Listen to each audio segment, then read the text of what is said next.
Hello and welcome to our second lesson on graphing linear functions, or really learning with linear functions. Today we're going to focus on graphing.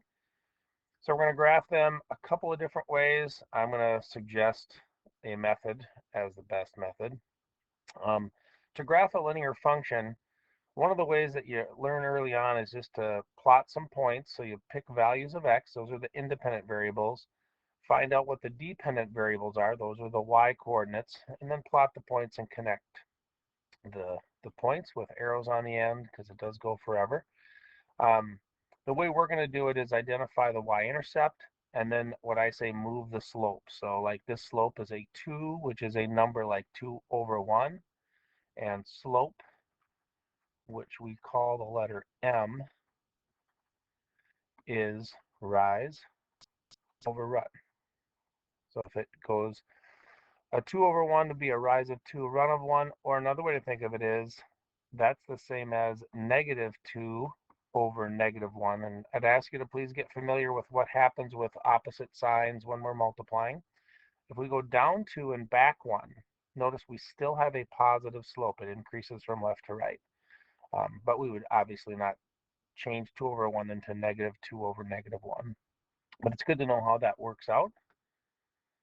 Okay, so if we look at an example like g of x, or we think of that like the y coordinate, equals 2x plus 1, compare the graph with the graph of f of x, which is just 2x. And what we notice is the g of x starts at the y coordinate of 1, and we would get that y coordinate by plugging in a 0. The value of y when x is 0 is the y-intercept. So we go to the y-axis, move up 1, and then move our slope, rise of 2, run of 1, rise of 2, run of 1. If we did it with the f of x function, if we plugged in 0 for f of x, we would get 0. So our starting point there is 0, and we do rise of 1, rise of 2, run of 1, rise of 2, run of 1, and we'd see that the whole thing shifts, in this case, up 1, if we want to think about transformations. Go ahead and give this one a try, see how it works. Okay, I'm going to have g of x is going to equal, first I'm going to do g of 0, which is going to equal 4 times 0 minus 3. So the y-intercept is negative 3. The slope is 4. So I go down 1, 2, 3, and then I rise 1, 2, 3, 4, right 1, 1, 2, 3, 4, right 1, and hopefully my line, I'll use this guy. This would be the graph with arrows on the end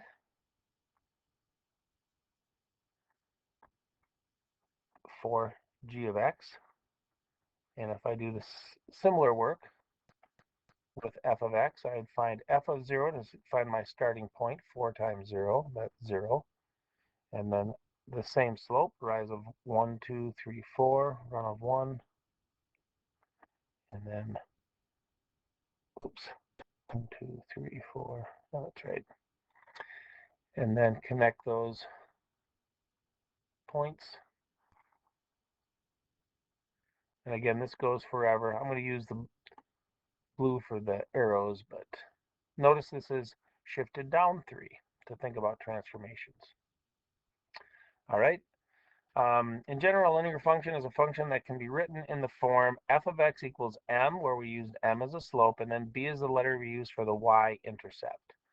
So for g of x equal 2x plus 1, we could just quickly identify the y-intercept as 1, and then move the slope of rise of 2, run of 1. Okay. So for this example, if we used negative 3x as f of x and negative 3x minus 6 as g of x, they just have two different starting points. Once you guys give this one a try and see what happens, you should expect that g of x is shifted up 5. Also notice a negative slope, so that should decrease from left to right. Hit pause. Okay, I'm not going to do the table. I'm just going to find my, well, I'm going to find my y-intercept. We don't have to. We know that it's going to be 0. This is like a plus 0 here. So for f of x, down to right 1, or we could go up to back 1, get the same effect. and then connect the points. That's our linear equation.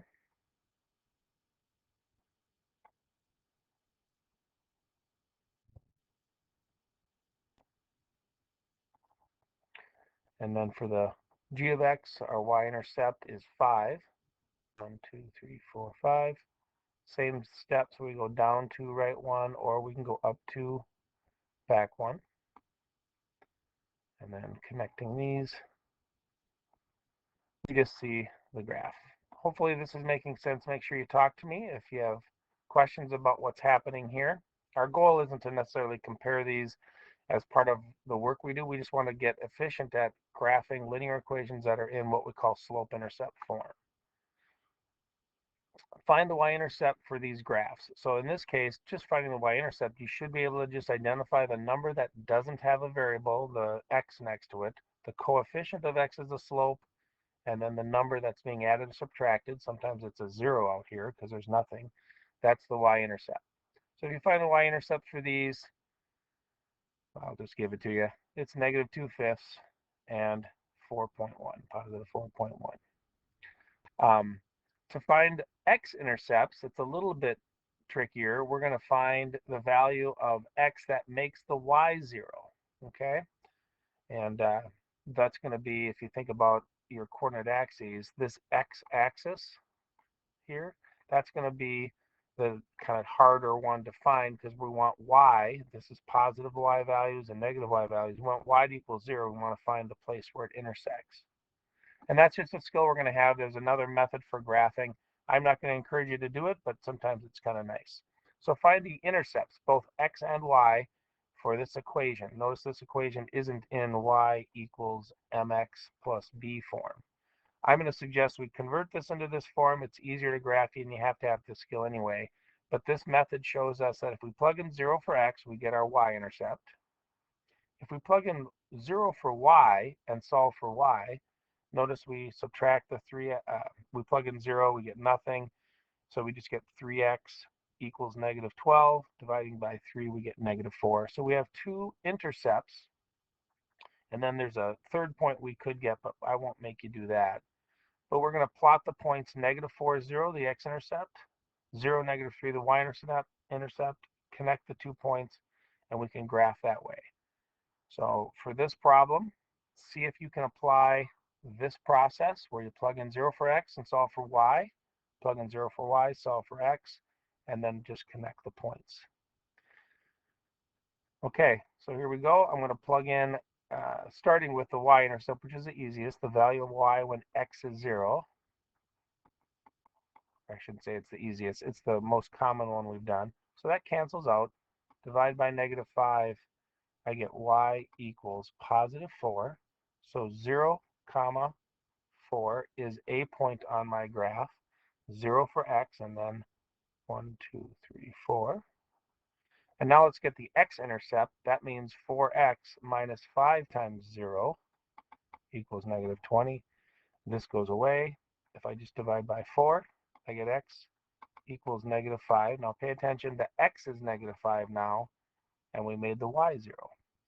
So if I plot the point 1, 2, 3, 4, 5, if I connect these 2 points, that's a graph for the equation.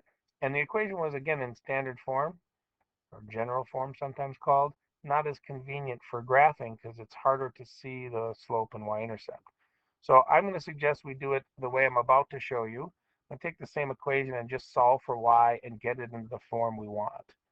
So we just go up here, and we're going to see the graph ends up the same. So I'm going to start with that equation, 4x minus 5y equals negative 20. I'm going to subtract 4x from both sides, okay, and then divide by negative 5. So these cancel out. I get y equals negative 20. You got to remember that this divide by negative 5 gets done twice. Negative 20 divided by negative 5 is positive 4. And then negative over negative is a positive 4/5 x. And this isn't quite the order we're used to seeing slope-intercept, so I'll rearrange it. But the y-intercept is the value of y when x is 0. So if I were to graph this, I would go up 4, 1, 2, 3, 4, put a point, and then rise of 1, 2, 3, 4, run of 1, 2, 3, 4, 5. And you'll see I get the same graph no matter which way I do it. I need you to learn this method anyway. This is kind of convenient because the numbers work out quickly, but I'm going to push you to do this method, even though you could do this method if you'd like. So this is the book explaining what we just went through, how to solve for y and then getting our slope, the coefficient of x. Never include the x as part of the slope, and then the y-intercept. All right. So graphing vertical and horizontal lines, these are the last type of problems. They're kind of special cases. If you have x equals 2, so I'll read this. The equations x equals some constant or y equals a constant are both linear equations in two variables, even though you only see one variable, because x equals a constant can be written with a 0 coefficient for y, and y equals a constant can be written with a 0 coefficient for x. So we do have our independent and dependent variables, but we don't really worry too much about that. That's kind of mathematical talk. All we care is, in order to find how to graph x equals 2, there are really two ways I think about it. If x equals 2, that means x equals 2. No restriction on y. That means y can be anything. If you make x equal 2, you've created a vertical line. So VUX, that's a vertical line. Its slope is undefined. We're not talking about that just yet, but it's good to know that you have if I ask you for the slope of this graph, it's an undefined slope, and it's x equals some constant. If we try this problem, and these should go fairly quickly, just make x equal -4. 1, 2, 3, 4. No matter what y is, x is -4. That makes the graph a vertical line. Likewise, and the tricky thing is, you think of x as the left and right position, but if I tell you x doesn't get to move left and right at all, it's stuck at -4, it's what creates it as a vertical line. So a lot of times kids get a little bit confused because they think x, oh, that's horizontal. Yeah, but the horizontal is forced to not exist. It's just in one spot. That's what makes x equals a constant a vertical line. And then likewise, when we look at y equals a constant, y is going to equal -3 in this case, no matter what. If I lock in my up and down position to just be one place, it creates what's called a horizontal line. So if we try it on this one, y equals 4, 1, 2, 3, 4. No matter what, if y is 4, we have a horizontal line where y always equals 4. Now, one of the ways with this equation, I do explain it this way: 0x plus 4. 0x means it goes away. This equation has a form that we're used to, y equals mx plus b. And we can identify our y-intercept, this guy, and our slope, rise of 0, run of 1, rise of 0, run of 1. And that forces you to make that horizontal line, I think. Here's the homework. Not much. I want you to do all of those to understand the concepts, and then to graph these, you don't need graph paper. You can just sketch to show me that you're able to get the y-intercept from these equations and then move the slope. We'll see you in class.